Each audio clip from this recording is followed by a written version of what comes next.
I stood by President Obama as he fulfilled his constitutional responsibility to nominate to the Supreme Court of the United States Chief Judge Merrick Garland, someone eminently qualified. If you notice, you've heard no one question his integrity. You've heard no one question his scholarship. You've heard no one question his open-mindedness. You've found no one to find any substantive criticism of Chief Judge Merrick Garland. I've known him for 21 years. I'm telling you, you will have a great difficulty finding anyone, which makes this all the more perplexing. As the President said, Chief Judge Garland deserves a hearing, just as a simple matter of fairness before we talk about the Constitution. But it's also a matter of the Senate fulfilling its constitutional responsibility.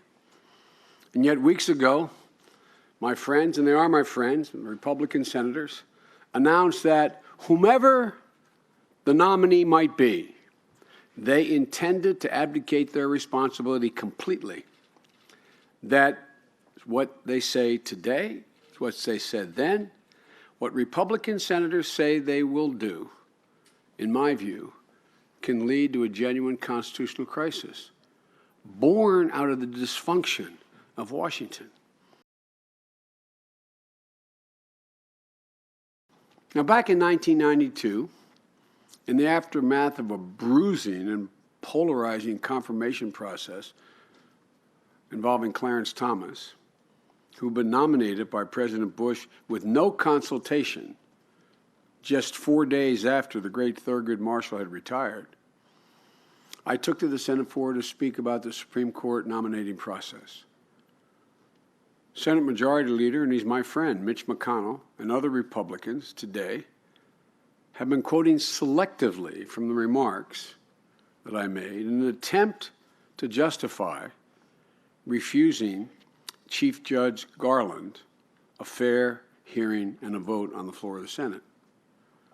They completely ignore the fact that at the time, I was speaking of the dangers of nominating an extreme candidate without proper Senate consultation.